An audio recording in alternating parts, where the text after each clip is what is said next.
부자 아버지는 계속 말씀하셨다. 혹은 네가 배짱도 없는 사람이라면 삶이 너를 내두를 때마다 그냥 포기하고 말지. 네가 그런 사람이라면 평생 안전하게 살면서 옳은 일만 하고 있지도 않은 일에 대비해 자신을 아끼게 될 거야. 그러고는 삶에 찌든 피곤한 늙은이로 죽게 될 거야. 물론 친구는 많이 생기겠지. 너는 열심히 일하는 착한 사람이기 때문에 너를 좋아하는 친구들은 많을 거야. 너는 안전하게 살면서 옳은 일만 하게 될 거야.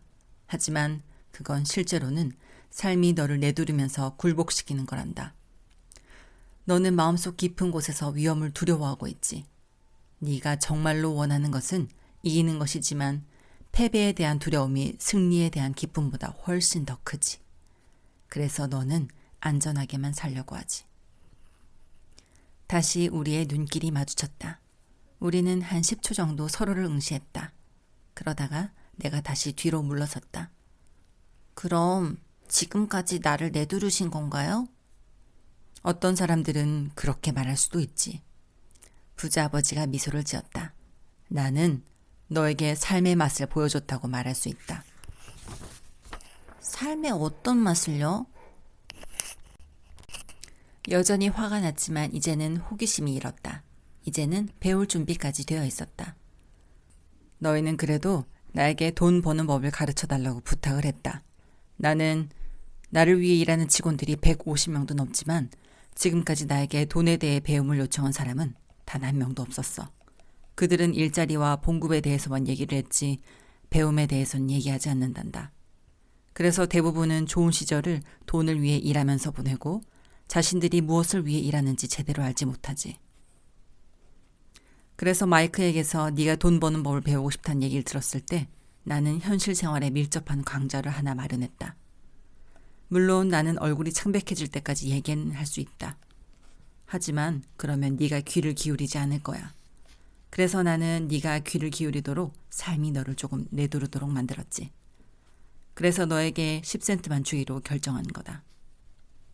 그럼 내가 1시간에 10센트만 받고 일하면서 어떤 교훈을 배웠죠? 아저씨가 임금이나 착취하는 사람이란 걸 배운 건가요? 부자 아버지는 몸을 젖히며 소리내어 웃었다. 마침내 웃음을 멈추고 그분이 얘기했다. 네 관점을 바꿔야 한다. 이제는 나를 탓하지 말아야 한다. 내가 문제라고 생각하지 말아야 한단다.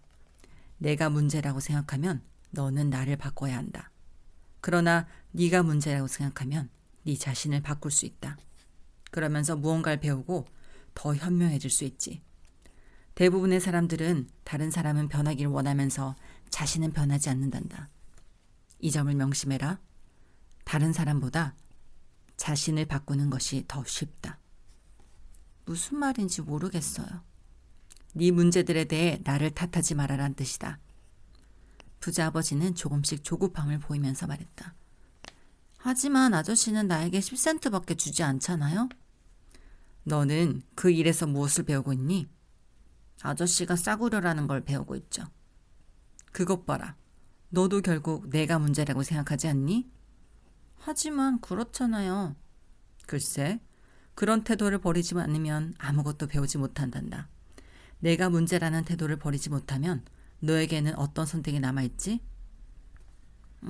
아저씨가 돈을 더 많이 주지 않거나 나를 인정하면서 가르치지 않으면 그만둘 수밖에 없죠. 잘 대답했다. 대부분의 사람들은 정말로 그렇게 한단다. 그들은 직장을 그만두고 다른 일자리를 찾아. 더 좋은 기회, 더 많은 보수를 찾는다. 그들은 새로운 일자리나 더 많은 보수가 문제를 해결할 거라 생각한단다. 하지만 대개의 경우 그런 식으로는 문제가 해결되지 않아. 그럼 어떻게 해야 문제를 해결할 수 있나요? 내가 물었다. 그냥 20센트짜리 일을 계속하면서 미소만 지어야 하나요? 부자 아버지가 빙그레 웃었다. 대부분의 사람들은 그렇게 한단다. 자신과 가족들이 금전적으로 고생할 것을 알면서도 어쩔 수 없이 적은 월급 봉투를 받는다. 하지만 그뿐이야. 그들은 더 많은 보수가 문제를 해결할 거라고 생각하면서 봉급 인상을 기다린다. 대개는 그렇게 받아들이고 일부는 부업을 하면서 더 열심히 일을 하지. 하지만 보수는 역시 얼마 되지 않는다. 나는 자리에 앉아 바닥을 응시하면서 부자 아버지가 얘기하는 교훈을 조금씩 이해하기 시작했다. 나는 그것이 삶의 마심을 느낄 수 있었다. 마침내 내가 고개를 들고 같은 질문을 되물었다. 그럼 어떻게 해야 문제를 해결할 수 있나요? 이것이다. 부자 아버지는 그렇게 말하면서 내 머리를 가볍게 토닥거렸다. 머리를 써야 한다. 바로 그때 부자 아버지가 자기 직원들이나 내 가난한 아버지와 자신을 구분시키는 중요한 관점을 제시했다. 그리고 부자 아버지는 그런 관점으로 하와이에서 최고 부자 가운데 한 사람이 되었다. 그동안의 교육을 많이 받은 내 아버지는 늘 금전적으로 고생을 했다. 바로 그 하나의 관점이 운명을 결정지었다. 부자 아버지는 그 관점을 여러 차례 얘기했으며 나는 그것을 첫 번째 교훈이라고 부른다. 그 아름다운 토요일 아침에 나는 가난한 아버지에게 배운 것과 전혀 다른 관점을 배우고 있었다. 당시 9살이었던 나는 두 분 아버지 모두 내가 계속 배우기를 원한다는 점을 점점 자각했다. 두 분 아버지 모두 내가 공부하기를 원했다. 하지만 공부 대상은 다른 것이었다.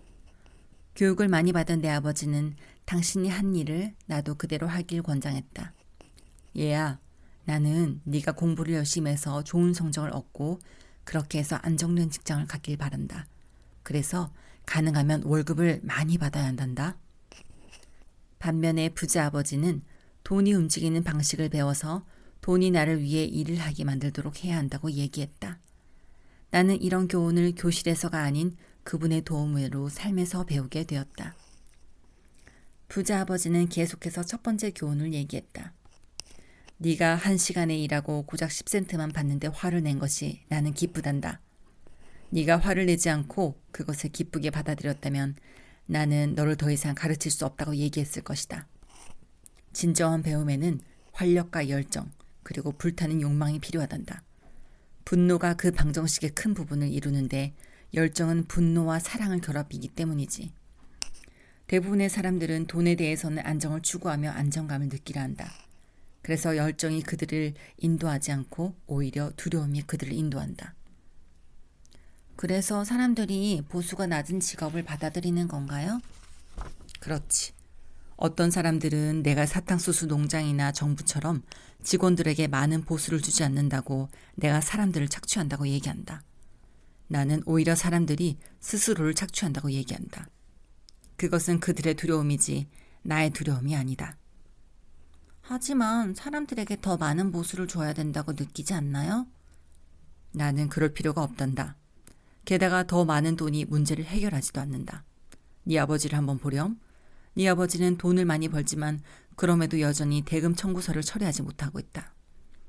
대부분의 사람들에게 더 많은 돈은 더 많은 빚으로 이어지지.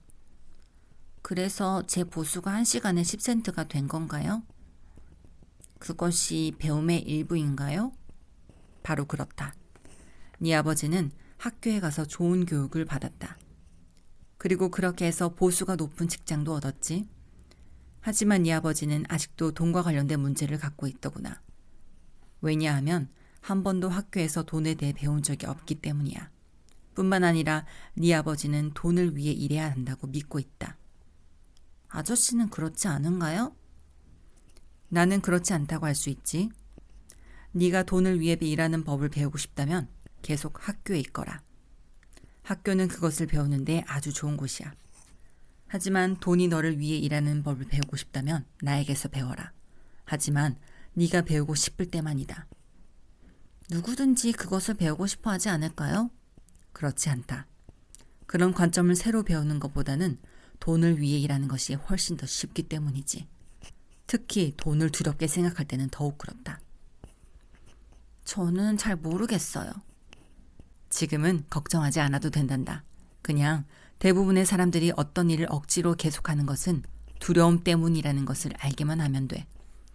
청구서를 제때 처리하지 못할 거라는 두려움, 해고될지도 모른다는 두려움, 충분한 돈이 없을 거라는 두려움, 혹은 새로 시작해야 된다는 두려움 말이지. 이것이 전문 직업을 갖거나 사업을 하는 법을 배워서 돈을 위해 일할 때 지불해야 하는 대가이다. 대부분의 사람들은 돈의 노예가 된다. 그러고는 애꿎은 자기 상사에게 화를 내지. 돈이 자신을 위해 일을 하게 만드는 것은 전혀 다른 종류의 공부인가요? 당연히 그렇지. 당연히. 우리는 그 아름다운 하와이의 토요일 아침 말없이 앉아 있었다. 바로 그때 내 친구들은 동네 야구 경기를 하고 있었을 것이다. 하지만 어떤 이유에서인지 나는 이제 1시간에 10센트를 받고 일하기로 한 결정에 고마움을 느꼈다. 나는 이제부터 친구들이 학교에서 배우지 못할 무언가를 배우려 한다고 생각했다. 준비가 되었느냐? 네. 내가 싱긋 웃으며 말했다. 나는 약속을 지켰다. 나는 먼 곳에서 너를 가르치고 있었다. 너는 어린 나이에 돈을 위해 일하는 것이 무엇인지 맛을 보았어. 지난 몇 달을 50년과 곱하면 대부분의 사람들이 평생 무엇을 하며 사는지 네 나름대로 짐작할 수 있을 게다. 무슨 말인지 잘 모르겠어요. 나를 보려고 줄을 서서 기다릴 때 기분이 어땠니? 처음에는 일자리를 얻으려고, 다음에는 더 많은 돈을 요구하려고. 끔찍했어요. 네가 네 자신을 위해서가 아니라 돈을 위해 일하기로 선택한 것, 그것이 바로 많은 사람들이 살아가는 인생살이가 되는 거다. 그리고 마틴 여사가 네 손에 동전 3개를 떨어뜨릴 때, 그렇게 3시간의 임금을 받았을 때 기분이 어땠니? 그걸로는 충분치 않다고 느꼈어요. 그건 아무것도 아닌 것 같았어요. 저는 정말 실망했어요. 그것이 바로 대부분의 직원들이 월급 봉투를 받을 때 느끼는 거란다.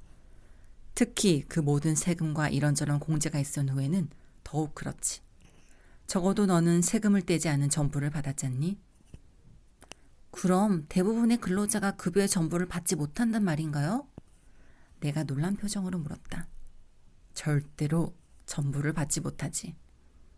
정부가 늘 자신들의 몫을 먼저 가져가기 때문이란다. 어떻게 그럴 수 있죠? 세금 때문이지.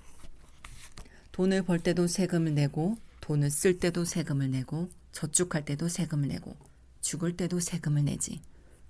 그럼 왜 정부가 그렇게 하도록 내버려 두나요? 부자들은 그렇지 않아. 가난한 사람들과 중산층 사람들은 정부가 하는 대로 그대로 하지. 나는 너희 아버지보다 더 많이 번다. 하지만 세금은 더 적게 낸단다. 어떻게 그럴 수가 있죠? 내가 물었다. 9살 난 소년에게 그것은 이치에 맞지 않았다. 정부가 그렇게 하도록 왜 그냥 내버려 두는 거죠?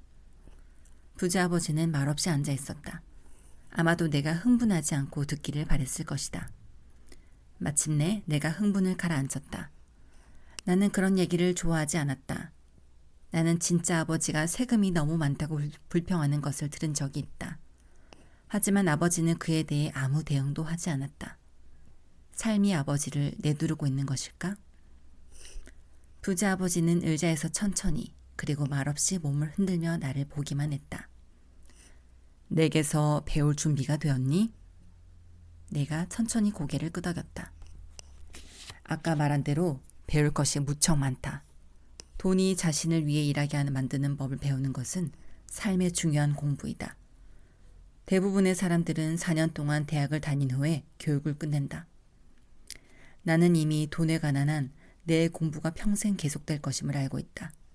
왜냐하면 더 많이 배울수록 배울 것이 더 많기 때문이지. 대부분의 사람들은 돈에 관해서는 공부하지 않는단다. 그들은 일터에 가고 월급을 받고 수주를 마치고 그뿐이란다. 뿐만 아니라 그들은 왜 돈 문제가 생기는지 의아해하지. 그러고는 더 많은 돈이 문제를 해결해 줄 거라 생각하지. 자신의 금융 지식이 부족한 것이 문제임을 아는 사람은 거의 없다. 그럼 우리 아버지에게 세금 문제가 있는 건 아버지가 돈을 제대로 모르기 때문인가요? 로버트, 세금은 돈이 자신을 위해 일을 하게 만드는 법을 배우는 아주 작은 부분에 불과해. 나는 오늘 네가 돈에 대해 배우겠다는 그 열정을 아직도 갖고 있는지 그것만 알고 싶었다. 대부분의 사람들은 그렇지 못하거든. 그들은 학교에 가서 전문 지식을 쌓고 직장에서 재미있게 일하고 많은 돈을 벌고 싶어해. 그러다 어느 날 일어나 보면 심각한 돈 문제가 있고 그러면 그때는 정말 일을 그만둘 수가 없지. 이것은 돈이 자신을 위해 일을 하게 만드는 법을 배우지 못하고 자신이 돈을 위해 일하는 법만 아는 데 따른 대가야. 너에게는 아직도 배우겠다는 열정이 있니? 내가 고개를 끄덕였다. 그래, 좋다. 이제 다시 일을 하러 가거라. 하지만 이번에는 아무것도 주지 않겠다. 네? 뭐라고요? 내가 깜짝 놀라며 물었다. 내가 얘기하지 않았니? 나는 아무것도 주지 않겠다. 너는 앞으로도 토요일마다 3시간씩 일을 하게 된다. 하지만 이번에는 1시간에 10센트를 받지 못해. 너는 돈이 너를 위해 일하게 만드는 법을 배우고 싶다고 했지? 그래서 나는 아무것도 주지 않을 생각이야. 나는 그분이 하는 말을 믿을 수가 없었다.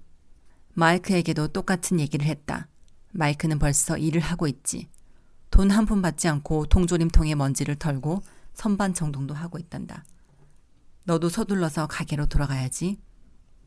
그건 불공평해요. 보수를 주셔야만 해요. 너는 나에게서 배우고 싶다고 얘기했지? 지금 이것을 배우지 않으면 나중에 커서 아까 거실에 앉아있던 2 여자분이랑 더 나이 많은 그 남자분처럼 될 거다. 돈을 위해 일하면서 내가 너를 해고하지 않기만을 바라게 될 거다. 혹은 네 아버지처럼 돈은 많이 벌면서 빚만 잔뜩 지고 더 많은 돈이 문제를 해결할 거라고 기대할 거다. 네가 원하는 것이 그것이라면 나는 원래의 약속대로 1시간에 10센트를 주겠다.